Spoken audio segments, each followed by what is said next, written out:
Halo anak-anak kelas 9, selamat datang di sesi eksplorasi kita hari ini. Nah, kalian pernah nggak sih ngelihat deretan angka yang panjang banget sampai-sampai bikin kepala langsung pusing? Nggak cuma kalian kok, kita semua pasti pernah. Nah, justru disitulah misi kita bermula hari ini. Kita bakal belajar gimana caranya menyulap angka-angka yang berantakan dan membingungkan itu jadi sebuah cerita visual yang jernih, tajam, dan pastinya gampang banget dipahami sama siapa aja. Oke, ini dia 6 tahap misi kita hari ini. 1. Kita bahas pentingnya visualisasi data. 2. Diagram batang dan grup. 3. Diagram garis beserta polanya. 4. Diagram lingkaran dan pencar. 5. Gimana sih cara bikin grafiknya? Dan yang terakhir, panduan detektif data. Kita masuk ke bagian 1, pentingnya visualisasi data. Coba deh, kalian perhatikan perbandingan ini. Jauh banget bedanya kan? Membaca kumpulan angka mentah itu rasanya kayak nyari jarum di tumpukan jerami, bikin capek. Tapi, begitu data yang sama disulap jadi sebuah grafik, contohnya diagram batang, wah, kekacauan tadi langsung berubah jadi cerita yang super jelas. Kita nggak perlu lagi baca angkanya satu-satu, siapapun bisa langsung nangkep informasi pentingnya cuma dalam hitungan detik. Jadi, visualisasi itu bukan cuma soal bikin data kelihatan cantik, tapi soal seberapa cepat kita bisa memahaminya. Lanjut ke bagian 2, diagram batang dan grup. Nah, ini dia yang namanya diagram batang. Ini tuh alat andalan banget, ibaratnya juara bertahan kalau kalian mau membandingkan angka dari berbagai kategori yang beda-beda.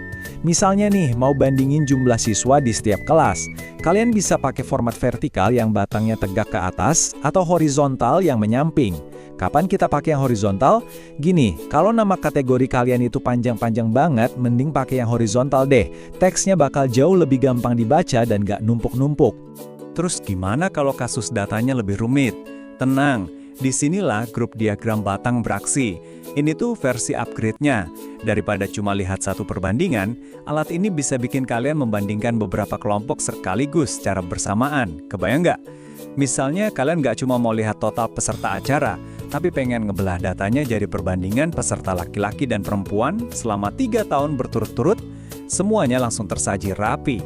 Bagian 3, diagram garis dan polanya.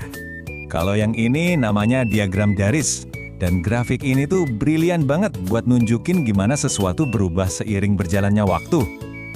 Kalau kalian punya data yang ada urutan waktunya yang jelas, kayak kuartal, tahun, bulan, atau harian, ini alat yang paling pas. Mau ngelacak penjualan dari kuartal 1 sampai 5? Atau mungkin tren suhu harian? Titik-titik yang disambung pakai garis ini bakal langsung membongkar trennya ke kita. Buat baca diagram garis, pakai aja analogi alam biar gampang.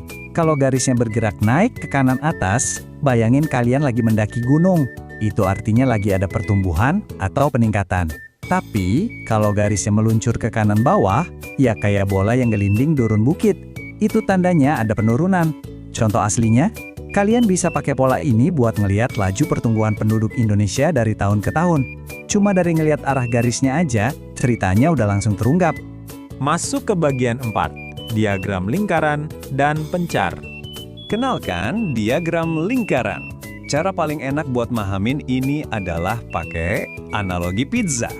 Bayangin sebuah pizza utuh, setiap potongan itu mewakili persentase dari keseluruhan. Diagram ini dipakai buat nunjukin seberapa besar sih porsi suatu bagian kalau dibandingin sama totalnya.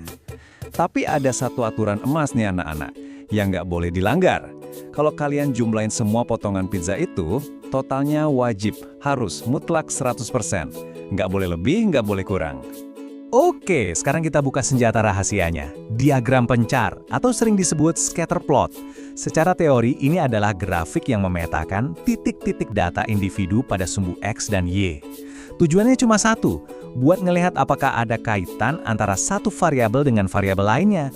Ini beneran alat yang dipakai sama detektif data profesional buat cari tahu apakah satu tersangka, maksudnya satu variabel ya, bener-bener punya pengaruh ke variabel yang lain.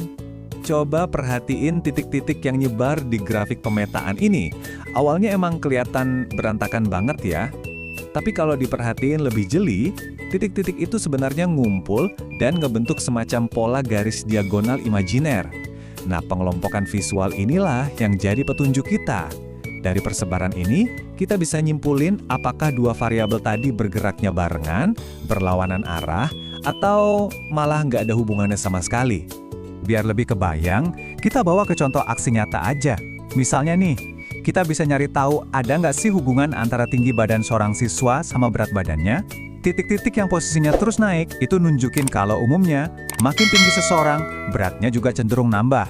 Nah, di skala yang lebih gede lagi nih, kita bisa pakai diagram ini untuk melihat data nasional. Misalnya, membandingkan seberapa bagus infrastruktur jalan dengan kinerja ekonomi di berbagai provinsi di Indonesia. Keren kan? Dari diagram sederhana, kita bisa ngungkap fakta yang masif banget. Bagian 5. Cara membuat grafik. Kabar baiknya, zaman sekarang aplikasi pengolah angka kayak Microsoft Excel udah bikin pekerjaan detektif kita ini jadi super gampang. Cuma butuh 3 langkah simpel. Pertama, pilih atau sorot data di tabel yang mau kalian visualisasikan. Kedua, arahkan kursor ke atas dan klik menu atau tab Insert. Ketiga, tinggal pilih deh jenis grafik yang paling cocok sama misi kalian. Yuk kita perjelas langkahnya. Mulai dengan ngeblok area data yang kalian punya di tabel. Habis itu, arahin mouse ke menu Insert di bagian atas aplikasi. Terakhir, dari deretan ikon grafik yang muncul, tinggal klik aja alat kalian, mau diagram batang, garis, lingkaran, atau pencar. Gampang dan intuitif banget pastinya. Bagian 6. Panduan detektif data. Ini dia matriks panduan detektif data kalian. Ibarat contekan, simpan baik-baik matriks ini di kepala kalian. Kalau tujuannya mau ngebandingin angka antar kategori, langsung aja tarik diagram batang. Kalau mau ngelihat tren dari waktu ke waktu, pakai diagram garis. Terus, kalau butuh lihat porsi dari sebuah keseluruhan, diagram lingkaran jawabannya. Nah, kalau kalian curiga ada hubungan antara dua hal yang beda, turunkan diagram pencar. Ingat ya, milih alat yang tepat itu adalah kunci utama, supaya analisis kita berhasil. Sebelum kita selesai, coba resapi kutipan menarik ini. Visualisasi yang baik adalah visualisasi yang jujur dan mudah dipahami. Ini tuh benar-benar inti dari pembelajaran mandiri kita. Data itu bercerita. Jadi tugas kalian pas bikin visualisasi bukan sekedar bikin gambar yang kelihatan keren atau estetik aja. Tugas utamanya adalah menceritakan fakta dari data itu dengan jujur, apa adanya, dan sejelas mungkin, supaya gampang dipahami semua orang. Nah, sekarang kalian udah menguasai alat-alatnya, udah tahu cara kerjanya, dan ngerti juga tanggung jawab di baliknya. Misi pengarahan kita hari ini resmi selesai. Tapi saya punya satu pertanyaan penutup buat kalian. Angka apa di sekitar kalian yang menyimpan cerita rahasia buat kalian ungkap hari ini? Entah itu data nilai sekolah, statistik hobi kalian, atau mungkin tren di lingkungan rumah. Ayo ambil datanya, pakai ilmu hari ini, dan mulailah bercerita. Sampai ketemu di sesi eksplorasi kita selanjutnya.